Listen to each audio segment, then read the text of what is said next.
Playing musical instruments, painting, playing Go. I want to teach myself everything.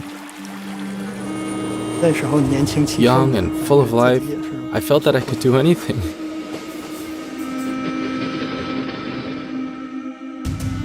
The biggest challenge at the time was whether I could persevere.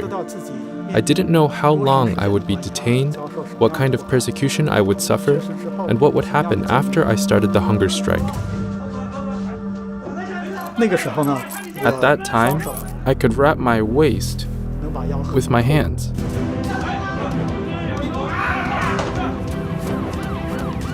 He was carried back on the stretcher. The doctor explained to his family that the best outcome for him was a lifelong disability. He could die at any time. I could only lie flat. My heart could stop beating if I turned my body. I remembered the teachings of Falun Gong. When you encounter a tribulation, that great compassion will help you overcome it. I can only make up my mind. I will not give up.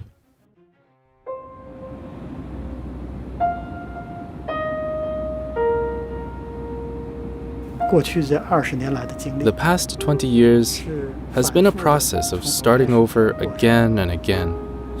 After I was forced out of the military, I had to adjust to civilian society. Then I was imprisoned twice. Twice, I had to start my life over. When I arrived in the United States, I had to start over again. We'll then hear from Mr. Zhiming, who was serving as an Air Force officer in Beijing when he began practicing Falun Gong. After the Chinese Communist Party began the persecution of Falun Gong in 1999, Mr. Hu, bypassing China's controls on the internet, he downloaded information on the persecution from the internet. For these activities, he was... I was a non-combat military officer with the rank of major. After 1992, many military officers started practicing Falun Gong. Like me, whoever refused to give up the practice was expelled from the military. Hu Zhiming was an Air Force officer in China. His father was an intellectual. In the 1950s, his father was labeled as a rightist for his bold political remarks and was banished to the countryside. Knowing nothing about farming, he had to learn how to use tools and grow crops from scratch. We were very poor at that time. My parents couldn't afford any extracurricular activities for us, so we had to make our own fun. My father taught us how to paint Chinese paintings. The most we did together was playing Go, a Chinese board game. We picked white pebbles and dark sea snail shells as Go stones and drew the board on a sheet of paper. The funniest thing was that some of the sea snails were alive and they would move around. After my elder brothers went off to college, I was the only child at home and entertained myself by playing the guitar. When the time came for Zhiming to attend college, he chose to go to a military academy to reduce the financial pressure on his family. In July 1999, the communist regime began its crackdown on Falun Gong. In 2000, Zhiming was forcibly discharged from the army for his spiritual belief. He settled in Beijing. During that time, practitioners from all over the country came to Beijing to appeal for Falun Gong or protest in Tiananmen Square.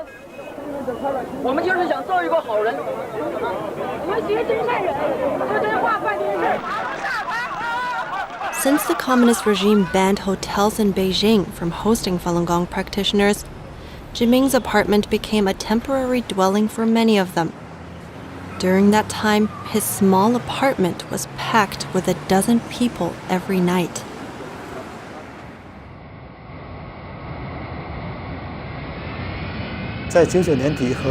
My brother, who lived in California, returned in 1999 and 2000 to appeal for Falun Gong. The last time he was in China was in 1996. Away for 4 years, He felt cordial upon his return. He felt that the Chinese people were very kind and that they could easily understand Falun Gong. They all seemed to have the innate quality to improve themselves through cultivation. Actually, I felt the same way about them.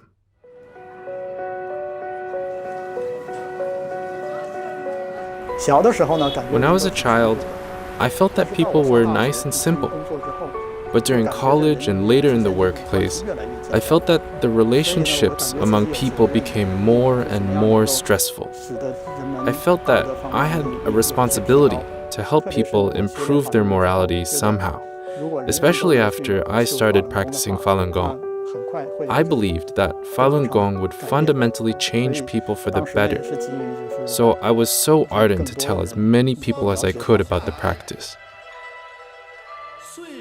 Falun Gong instructs us to always consider others first and take fame and fortune lightly. This concept is easy for intellectuals, therefore many intellectuals practice it. For example, I always decline kickbacks that construction teams offer me. They're surprised at my actions, but I follow Falun Gong's teachings. We cultivate our moral character. In a moment, you will see that everyone picks up after themselves when we finish the exercises. The ground will be clean, and you can find anything you lost. The Chinese Communist Party uses propaganda to slander Falun Gong practitioners. The CCP accuses them of committing murder and having mental disorders. Meanwhile, the regime covers up the cruel persecution against them. With his knowledge of technology, Zhiming traveled around the country to teach practitioners how to break through the internet censorship and acts as Minghui, an overseas Falun Gong website that documents the persecution. There weren't many tech-savvy practitioners at the time. The regime would purposefully target young practitioners who were competent with technology and arrest them. It was hard for me to find them. During this period, Zhiming traveled to a dozen cities. Harbin, Changchun, Jilin, Qingdao, Wuhan, Shanghai, and so on. While teaching practitioners, Zhiming heard accounts of persecution in different regions.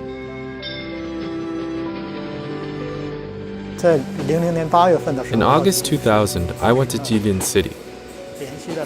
There, 2 practitioners told me what happened to a young female practitioner in their labor camp cell. When she first arrived, she was a cheerful and optimistic girl. But one time, after being tortured, the girl came back a different person. She was very depressed and her eyes were dull. She must have suffered great mental shock. After repeated inquiries, the girl said the police shocked her private parts with electric batons. She was badly burned. She couldn't even walk normally.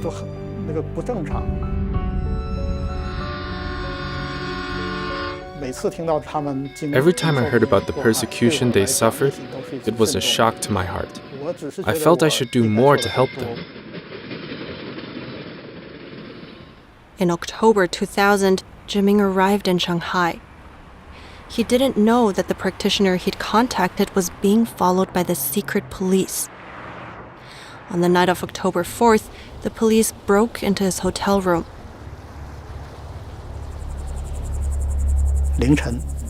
Someone knocked on my door at midnight and said they needed to do a routine check. When I opened the door, 7 or 8 people came in. They asked me to empty my pockets. I felt that something was wrong. I had a hotel receipt in my pocket. It would show that another practitioner was staying next door. I stuffed the receipt in my mouth and tried to chew it up. The paper was hard. I knew that if the police got the receipt, the practitioner in the next room would be caught. I had trouble breathing, so I had to open my mouth for a bit. An officer stuck his hand in my mouth. Amid the turmoil, I was finally able to swallow the receipt. From then on, the officers were very rude to me. They handcuffed me and threw me on the ground. They packed all my belongings and took them away.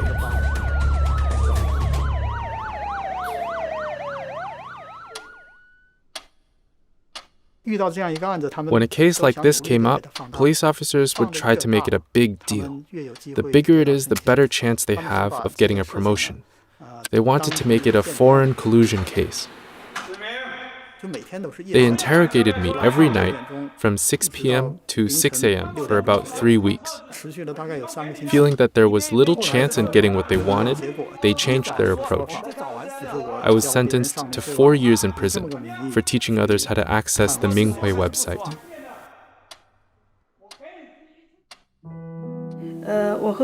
I met Ho Chí Minh in Thailand in 2010. We had many things in common, like our hometown, age, and graduation year. He told me about his experience, which was similar to mine. I could see that he was very kind. That impressed me the most when I first met him. Although they met for the first time in 2010, this was not the first time Huilian had heard of Jiming.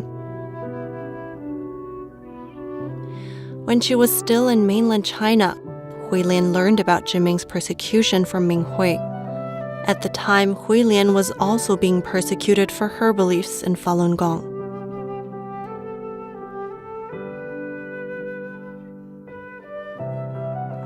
At 25, my life seemed to reach an end. Practicing Falun Gong gave me a chance to live a healthy life. I won't give up the practice. In 1997, 25-year-old Huilian was taking the PhD entrance exam when she was told that she had acute rheumatic fever. A strong believer in science, Huilian hoped that medicine could restore her health. But the doctor told her there was no cure and that she could only rely on steroids to stabilize her condition. Laying on the hospital bed, I began thinking about the meaning of life. Someone visited me and recommended Falun Gong, saying the practice could improve my health. At the time, it was hard for me to believe, because I didn't believe that a simple Qigong exercise could restore my health. A year later, the side effects of the steroids were worse than the disease itself. While still taking medication, Huilian started to read Falun Gong books. Many of my questions were answered by reading Zhuan Falun. My belief in atheism crumbled. I realized that higher beings do exist. When my thoughts changed, a miracle happened. I was cured.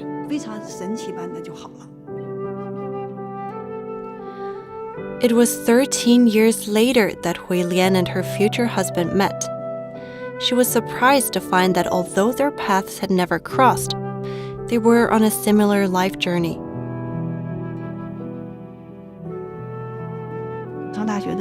As college students, we were both poor. I could hardly imagine donating money out of my very limited stipends. But when Jiming was in college, he felt that education was very important. So he tried his best to help poor children living in the mountains. At that time, financial support was about $20 to $30 per month. Whenever he got a stipend, he made donations. He kept it up after he started working. After he began practicing Falun Gong, he noticed that the founder of the practice donated to China's Foundation for Justice and Courage, so he did the same, $150 or $300 each time. The cells in Tilanqiao prison were all very small, about 30 square feet. You could touch both sides of the cell by extending your arms out. Each cell usually held 3 people, 1 practitioner, and 2 other prisoners watching them. Usually, the prison gave felons who committed robberies or murders this job. They were promised that if they made the practitioner give up their faith, their prison terms would be reduced by up to a year and a half. Therefore, those who watched me were brutal. In trying to force Falun Gong practitioners to surrender their faith, prisoners have done many horrific things.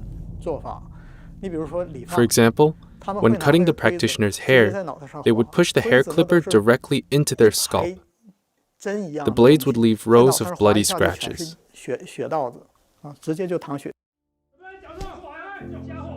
Of course, there are also nice prisoners. A young man who watched over me named Chen Jun had been sentenced to 10 years in prison for financial crimes. He was very interested in Falun Gong and liked hearing about it. He helped practitioners a lot, and later, not only did he begin practicing Falun Gong, he also wrote letters to the prison to report how the prisoners were mistreating Falun Gong practitioners. He even protested over the mistreatment. The prison authorities were very angry. He was beaten up so badly that he almost died, causing him to be released. He died shortly afterwards.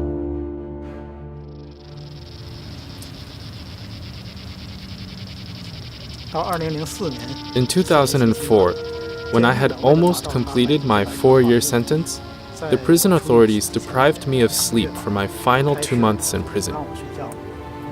This was an attempt to achieve their goal of complete conversion. I went on a hunger strike to protest.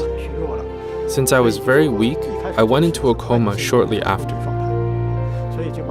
I was then sent to the prison hospital. The prison hospital is another place where Falun Gong practitioners are persecuted.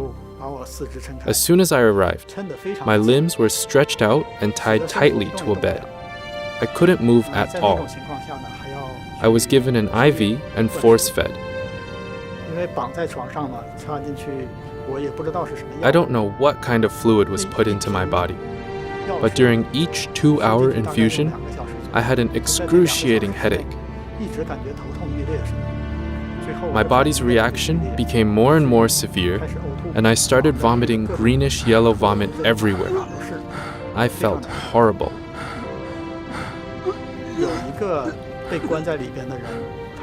A prisoner in the hospital paid a lot of attention to me. When no one was around, he would talk to me briefly. Normally, someone would beg for mercy within 1 day of being tied up. But he noticed that I was calm after being tied for 2 days and even after a week. Because of the painful condition, most people would be very irritable, lashing out, cursing, or screaming. But I was calm. I could even converse with him.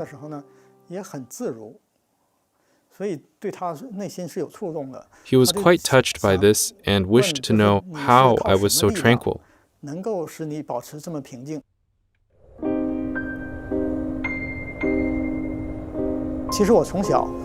I've been curious about spirituality since I was young. But after receiving a materialistic education, I felt that life was quite meaningless. We are born involuntarily, forced into school, and made to work. We get married, give birth, become old and frail, and eventually we die. It felt like a very sad process. However, an out-of-body experience changed me.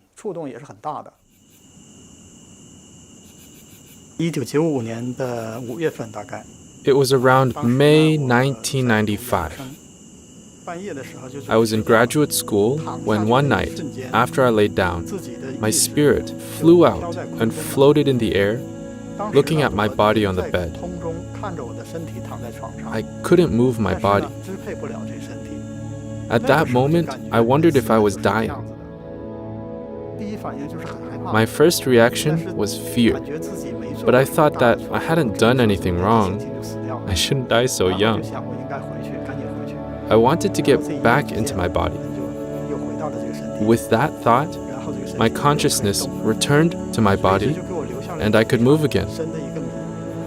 This experience left me perplexed.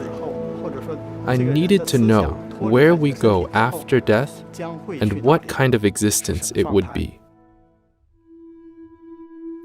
In order to find an explanation, Zhiming began reading religious and philosophical books. However, after years of exploration, he still couldn't find the answers he was searching for.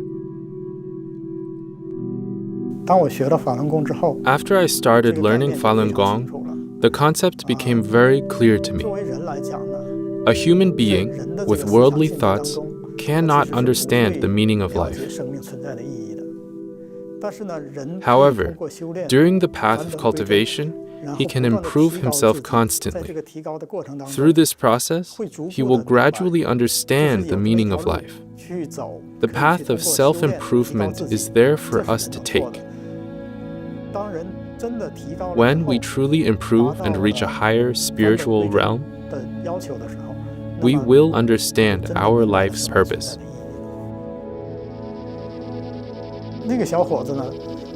The young man in the prison hospital who always wanted to talk to me was in his 20s. I told him that the persecution of Falun Gong was wrong. We shouldn't be arrested and coerced to give up our beliefs. We won't give up. We just want to improve ourselves. He was really impressed and agreed with me. He said he would read the Falun Gong books once he was released. During his time in the hospital, he'd often wipe my sweat and clean me. He did all of this voluntarily. From a boy growing up in a poor family to an Air Force officer who remained kind despite the vagaries of life, Zhiming always hoped his life was on the right track. So when he finally found the path to return to his true self, he threw himself into it.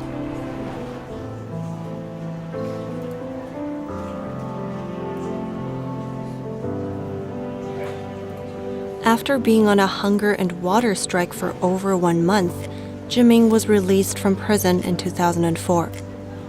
Soon after, he found a job as a programmer. His life finally seemed to be back on track.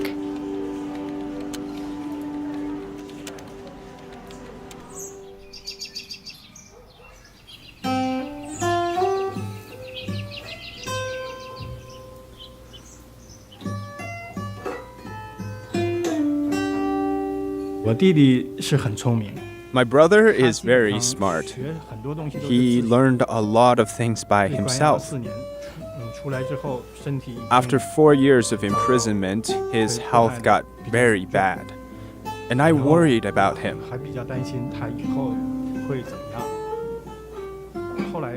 When we finally got in touch, he told me he'd found a high-tech job in Beijing. The company was good and so was the income.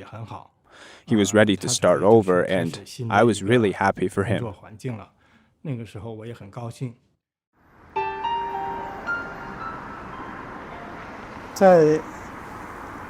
In 2005, when I was working in Beijing, I would make DVDs of the 9 commentaries on the Communist Party in my spare time and distribute them in my neighborhood.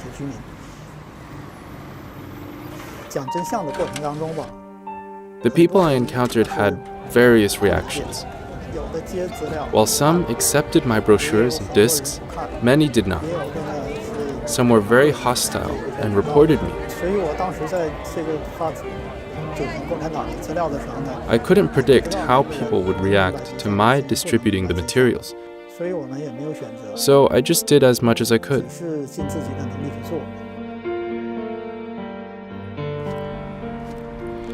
The 9 Commentaries on the Communist Party is a series published by the Epoch Times. It exposes the nature of the Communist Party and the disasters it has brought to mankind. The series was widely circulated in China after its publication and caught the regime's attention. Those who spread the series were arrested and given heavy prison sentences. At that time, plainclothes policemen were everywhere in Beijing, but I didn't know that until later. I noticed a few people lingering around while I was handing out DVDs. When I was done and ready to leave, they came over and arrested me.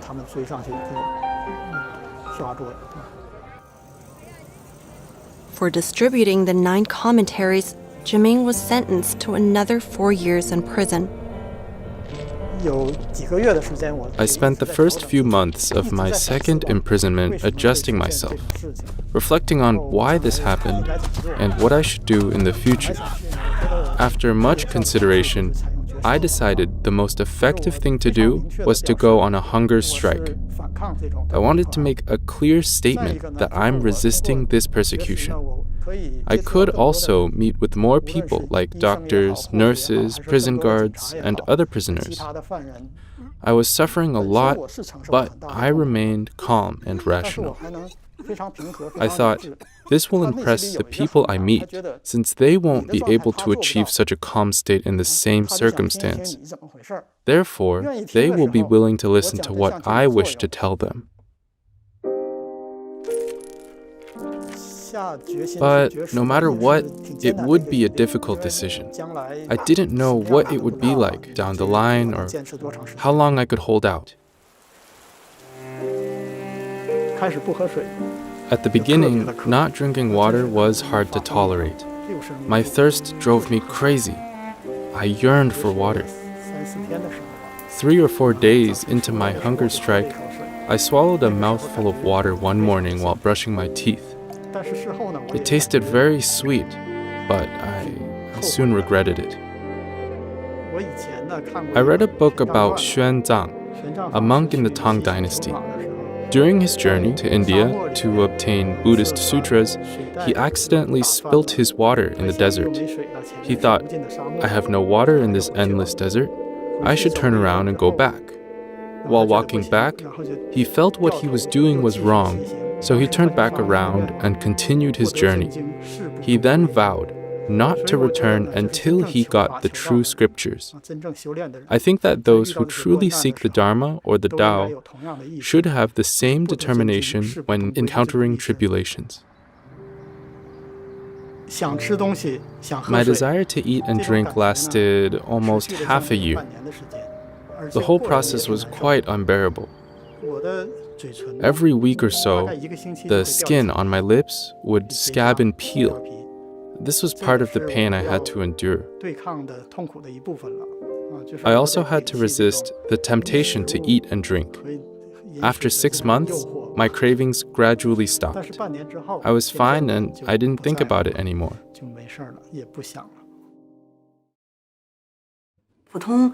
People don't understand why Falun Gong practitioners go on hunger strikes.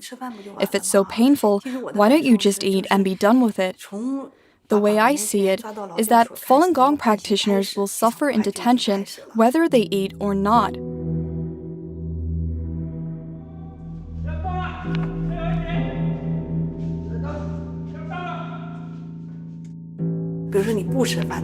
For example, if you don't eat, they will force feed you to make you suffer. Once you start eating, they will use other methods, such as forcing you to watch videos defaming Falun Gong, sleep deprivation, and forced labor. They also put your family in extreme pain. Mothers are forced to give up their children. Couples are coerced into divorcing. Even if you don't go on a hunger strike, you will still be persecuted with the same intensity. So through this method, we have used our own bodies to resist the persecution. Going through this, every moment we were facing the choice between life and death. I remember a nurse who once force-fed me. She inserted a tube into my stomach through my nostril. Normally, about 20 inches of the tube should be inserted into the body, but when she did it, she inserted most of the 50-inch tube. I told her she wasn't doing it right. Upon hearing this, perhaps out of panic or anxiousness, she quickly pulled the whole tube out of my body. She was quite rough, and when it was completely out, the bottom of the tube was full of blood. After that, I experienced severe pain in my esophagus whenever I turned or swallowed. This lasted for a couple of months.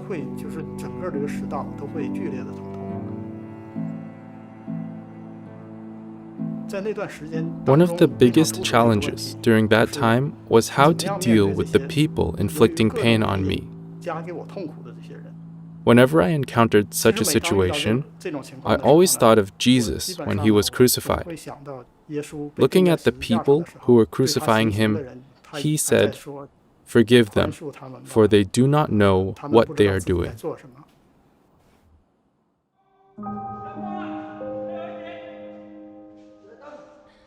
The portion of each force feeding varied greatly. Jiming would gain a lot of weight in a short period of time and then lose weight rapidly. Within a couple of weeks, I looked like a skeleton. At that time, I could wrap my waist with my hands. The hospital's plan was to scare Jiming out of his hunger strike. When they realized that it wouldn't work, they sent him to the infectious ward.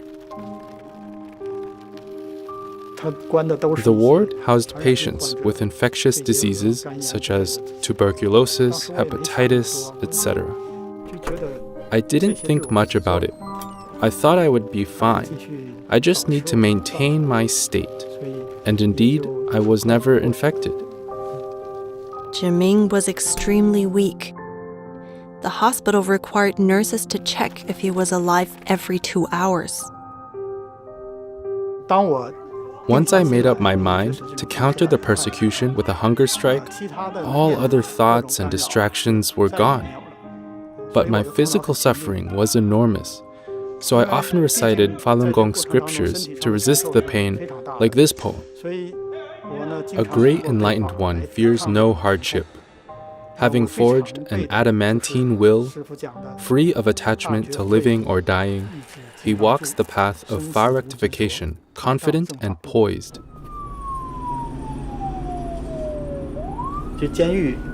I was in a semi-conscious state when I was later transported from Beijing to the Jinzhou prison in Liaoning province. During the transfer, some police officers scolded me, "Don't be lazy." When they realized that I couldn't move, they dragged me and threw me directly into the car. At that time, my body was very light. I guess I was only 80 to 90 pounds. I had no strength to defend myself. I was thrown directly under the car seat like a sack.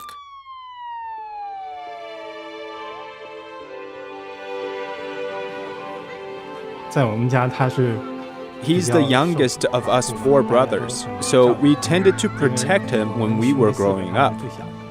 We had similar beliefs and personalities. We played together often when we were young. He was easygoing and outgoing. My brother took great care of the family's finances. When it was time for him to go to college, he enrolled in a military academy because it was free and even provided stipends. He often sent money to my parents. When I was in college, he even sent money to me. When I heard he'd been on a hunger strike for a very long period of time, I was really worried. So sometimes when I was having a good meal, I would be reminded of my brother, who had nothing to eat.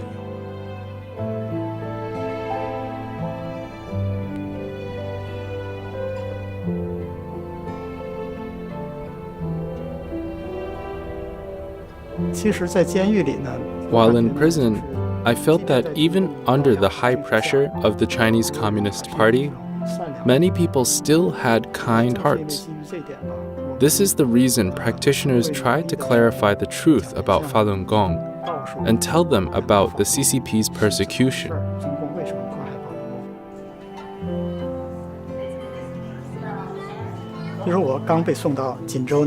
When I arrived at Jinzhou's Nanshan prison, a doctor was put in charge of my medical treatment. After running some tests, the doctor said I had no reflexes at all. He even used a flashlight to see if my pupils were dilated. For the next 3 years, I used a wheelchair sent to me by my family.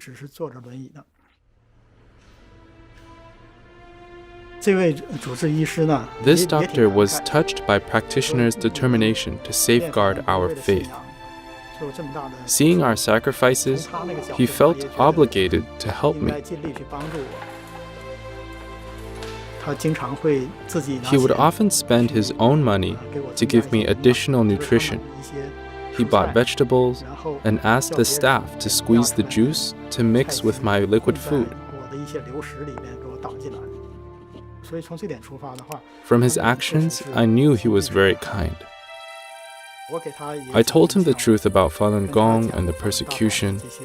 While talking, I felt that he was still hesitant. After all, he worked for the CCP.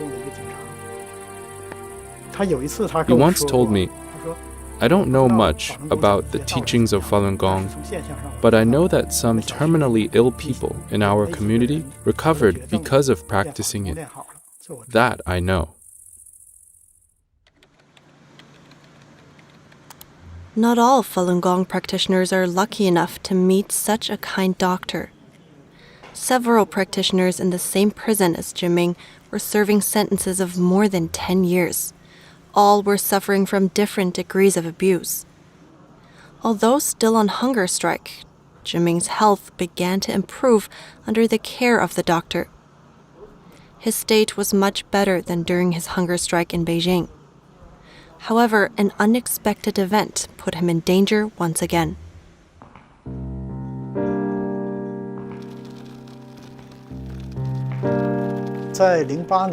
In August or September 2008, a prisoner was moved into my cell. He was an intelligence official in his 60s. He'd been sentenced to 10 years in prison for leaking intelligence. He was moved into my cell because he'd suddenly become paralyzed and could only move his right arm. The hospital sent a prisoner to take care of him. The caregiver was a violent criminal serving a 15-year sentence. He was bored and always tormented this elderly man for entertainment. When washing his face, the caregiver demanded that he keep his eyes open. Because of the repeated abuses, the elderly man had become too scared to disobey the caregiver's demands. So he opened his eyes, and the caregiver rubbed the towel into them. The elderly man screamed in pain, much to the amusement of the caregiver. A few days later, the elderly man went into a trance-like state. During the night, he often screamed and had nightmares. I felt that if this continues, he would die, not of illness, but from torture. Seeing such a situation, I couldn't stay quiet. I told the prison staff about it many times, but no action was taken. With no other options, I started to refuse infusions. Within 2 days, my physical condition rapidly declined. When I lay down, my heart rate would reach 160 beats per minute. I was afraid that my heart would stop beating if I turned to the side. 2 days later, at around 6 p.m., the doctor suddenly came in. He checked my pulse and then walked out and made a phone call to the prison warden. He asked him to take care of the situation right away. The doctor then came back in and told me my condition was so bad that I wouldn't survive the night. He asked me to accept infusions and promised to fix the situation the next day. He was quite sincere, so I agreed. The next day, they replaced the caregiver. You know, actually you wouldn't know, the prison hospital was like hell. A patient sitting there, too stiff to move except for his eyes. Only when someone took pity on him, or when he desperately needed it, would he be fed some food. He just sat there, waiting to die. Some prisoners in the hospital had rotting skin all over their bodies. It was so bad that their bones were exposed. This was quite common. The hospital's toilet was the scariest place to be. Many prisoners didn't dare to go there at night. They said they felt like their legs being pulled by ghosts there, and said they were almost pulled to the ground. It was very scary. And seeing the elderly man in that kind of environment, I thought he would soon die from pain. In this type of prison, replacing a caregiver doesn't help much. Sitting in his wheelchair, not knowing what lay ahead, ChíMing made a decision. He decided to take care of the elderly man himself. This was not an easy decision to make, because my own physical condition was very bad. Each morning, I helped the elderly man wash up, sometimes sharing my water with him. I washed his face, bathed him, cleaned his hands and feet, and fed him. I also helped him go to the toilet. It was indeed very difficult. Even though I'd done all these things for him, he didn't appreciate it at all. He was always rude and uncooperative. For example, when I fed him, he would sometimes spit the food out or use his functional arm to push my hand away. And he would often rub his feces on his blanket, and I had to clean it up. When I washed his feet, which no one else would do, he would point his fingers at my head like a gun and pretend to shoot me, an action considered taboo in prison.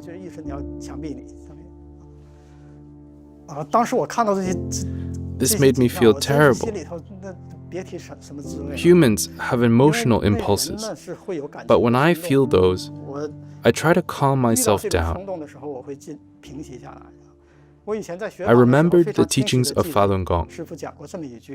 When you encounter a tribulation, that great compassion will help you overcome it. In that moment, I had to rely on these words to keep me going. I had to treat the elderly man with compassion. So I ignored all these provocations and did what I had to do.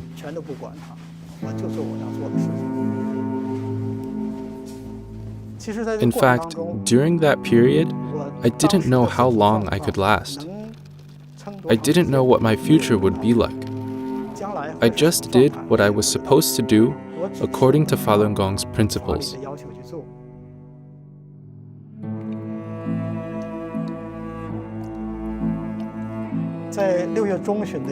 One day in June, the elderly man died unexpectedly.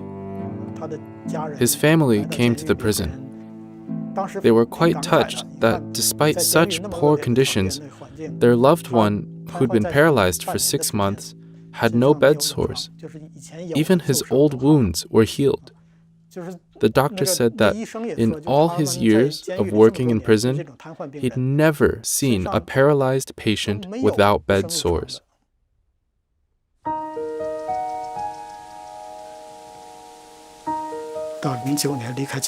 When I was finally released in 2009, I was extremely weak.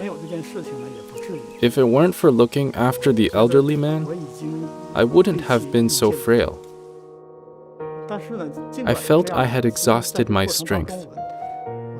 But despite this, I never worried about my health while taking care of him.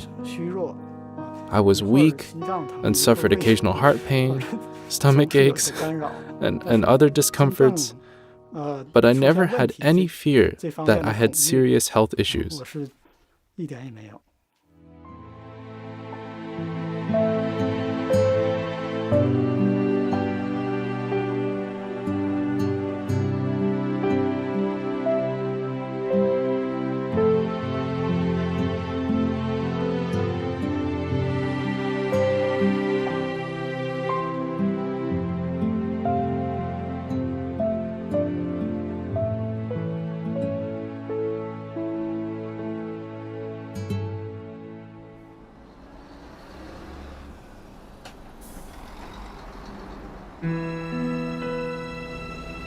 In September 2009, Jiming was sent home, laying in the back of a prison van, accompanied by the doctor and a lot of medical equipment. His body looked just like images you see of Nazi concentration camp victims. His muscles had completely atrophied. He also suffered permanent nerve damage in his right leg from long hours of being bound by chains and physical abuses. The doctor told his elderly parents that his heart and lungs were failing and that he could lose his life at any time. At best, he would be disabled for the rest of his life. Because his gastrointestinal tract was severely damaged, Jiming was advised to start with a liquid diet.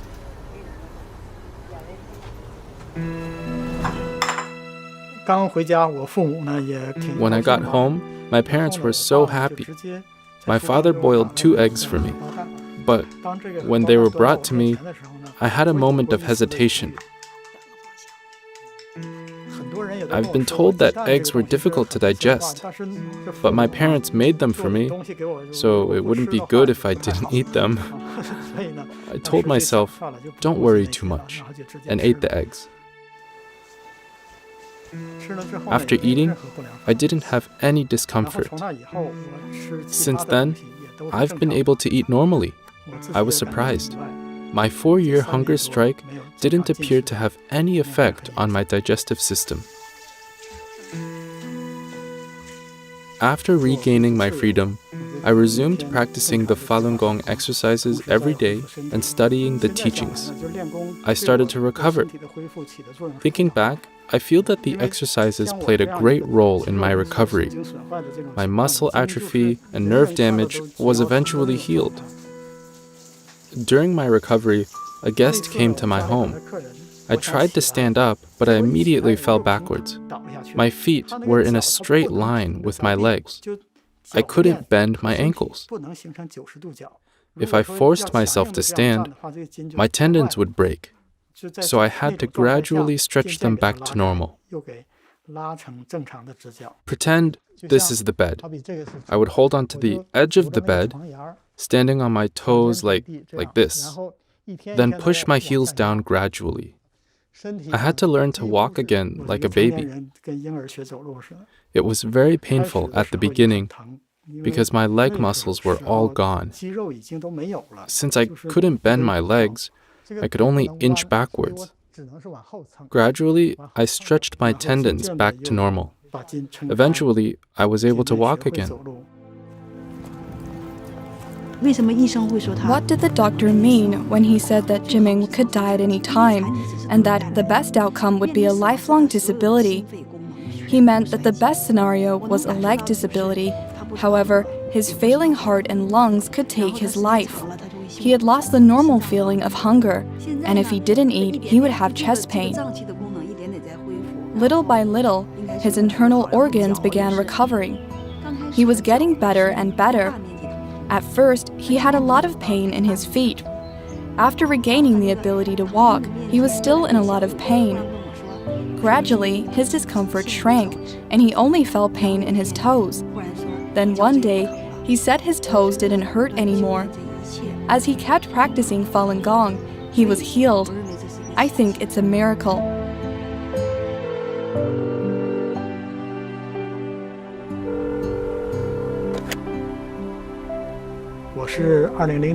I was released in September 2009.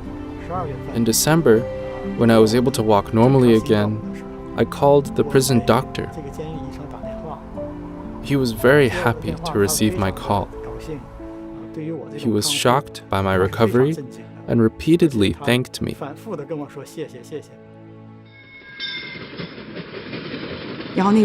After Jiming was able to walk again, secret police came to see him and found out he had recovered. He felt that he was in danger again, so he bought a ticket to Beijing. In Beijing, he bought a ticket to Yunnan, and from there, escaped China. In March 2010, Jiming managed to arrive in Thailand. There, he applied for asylum at the United Nations Refugee Agency.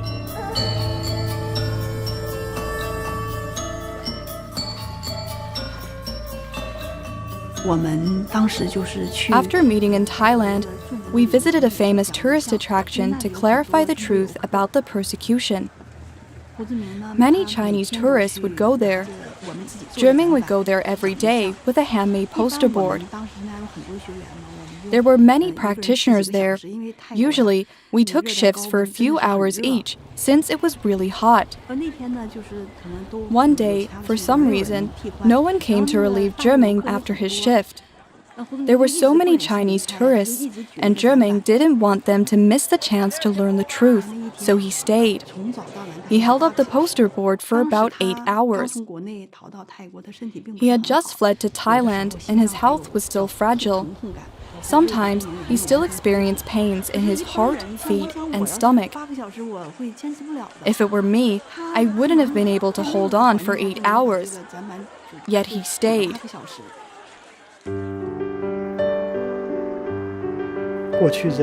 The past 20 years have been a process of starting over and over again. Coming to the United States is also a new beginning for me. My life has gradually stabilized.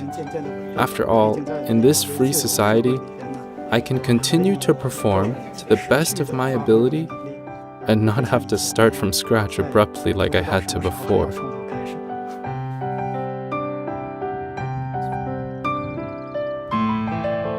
I once wrote a letter to my parents that reads, "I hope that I have faith and spirituality and will never be caught up in worldly pursuits. I hope that the light of truthfulness, compassion, and forbearance will forever be in my heart and illuminate my path forward."